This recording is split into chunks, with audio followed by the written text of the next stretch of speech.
বাংলাদেশ একটি নদীমাতৃক দেশ, যেখানে প্রাকৃতিক সৌন্দর্যের পাশাপাশি রয়েছে অমূল্য খনিজ সম্পদের ভাণ্ডার। এদেশের মাটির নিচে লুকিয়ে আছে প্রাকৃতিক গ্যাস, কয়লা, চুনাপাথর, বালু এবং আরও অনেক সম্পদ। কিন্তু খনির কার্যক্রমে জড়িত বিভিন্ন দেশি ও বিদেশি কোম্পানির কার্যকলাপ নিয়ে বিতর্ক রয়েছে, যেখানে টেকসই ব্যবস্থাপনা ও সঠিক ব্যবহার নিশ্চিত করাই বড় চ্যালেঞ্জ। প্রাকৃতিক গ্যাস বাংলাদেশের সবচেয়ে বড় গুরুত্বপূর্ণ খনিজ সম্পদ। সিলেট, চট্টগ্রাম, কুমিল্লা ও নোয়াখালী সহ বিভিন্ন স্থানে প্রাকৃতিক গ্যাসের খনি রয়েছে। প্রায় ২৬ ট্রিলিয়ন ঘনফুট প্রাকৃতিক গ্যাসের মজুদ রয়েছে। বর্তমানে উত্তোলনের হার অনুযায়ী এই গ্যাসের মজুদ প্রায় ১০ থেকে ১৫ বছর চলতে পারে। নতুন খনি আবিষ্কারের মাধ্যমে এই সময়কাল বাড়ানো সম্ভব। সেভরন যুক্তরাষ্ট্রের এই বৃহত্তম তেল ও গ্যাস কোম্পানি বাংলাদেশের প্রাকৃতিক গ্যাস উৎপাদনে অন্যতম প্রধান ভূমিকা পালন করছে। বিবিয়ানা, জালালাবাদ এবং মৌলভীবাজার গ্যাস ক্ষেত্রে তারা সক্রিয়। এছাড়া আয়ারল্যান্ডের তুলো অয়েল এবং ভারতের ওএসডিসি বিদেশ বঙ্গোপসাগরে প্রাকৃতিক গ্যাস অনুসন্ধানে কাজ করছে।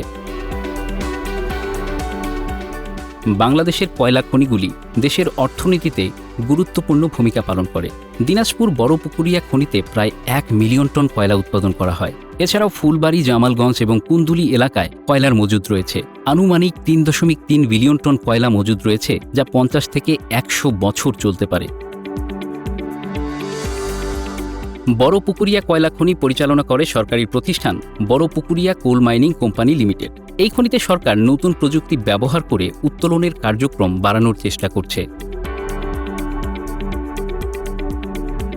সিলেটের তামাবিল এবং জাফলং এলাকায় প্রচুর পরিমাণ চুনাপাথর পাওয়া যায়। আনুমানিক ১০০ থেকে ১৫০ মিলিয়ন টন চুনাপাথরের মজুদ রয়েছে, যা সিমেন্ট এবং নির্মাণ শিল্পে ব্যবহৃত হয়।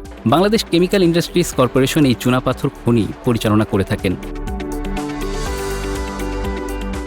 বাংলাদেশের বিভিন্ন নদ নদী এবং সমুদ্র উপকূলীয় এলাকায় প্রচুর পরিমাণে বালুর মজুদ রয়েছে। বালু নির্মাণ শিল্পের একটি গুরুত্বপূর্ণ উপাদান। বান্দরবন জেলায় জিপসামের খনি রয়েছে, যার মজুদ আনুমানিক ১ থেকে ২ মিলিয়ন টন। চুনাপাথর এবং জিপসাম দেশের স্থানীয় অর্থনীতিতে গুরুত্বপূর্ণ ভূমিকা পালন করে, যা স্থানীয় বাজার এবং দেশের অন্যান্য স্থানে সরবরাহ করা যায়। কক্সবাজার এবং পতেঙ্গা সমুদ্র উপকূলীয় এলাকায় হেভি মিনারেল স্যান্ড পাওয়া যায়, যার মজুদ আনুমানিক ১ থেকে ১.৫ মিলিয়ন টন। এছাড়াও পঞ্চগড়, ঠাকুরগাঁও, দিনাজপুর এবং ময়মনসিংহ জেলায় কেবল স্টোনের খনি রয়েছে, যার মজুদ আনুমানিক ২০০ থেকে ৩০০ মিলিয়ন টন। জাপানের মিৎসুই অ্যান্ড কোং, অস্ট্রেলিয়ার ইলুকা রিসোর্স বাংলাদেশের হেভি মিনারেল স্যান্ড এবং কেবল স্টোন অনুসন্ধান এবং উত্তোলন কার্যক্রমে জড়িত। এই খনিজের বাণিজ্যিক সম্ভাবনা অত্যন্ত উচ্চ। বাংলাদেশের খনিজ সম্পদ মজুদ ও উত্তোলনের সময়কাল নির্ভর করে বর্তমান উৎপাদন হার, নতুন খনি আবিষ্কার এবং টেকসই ব্যবহারের উপর।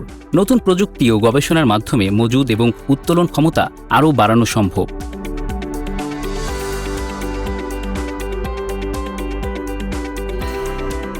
Bangla affairs news desk.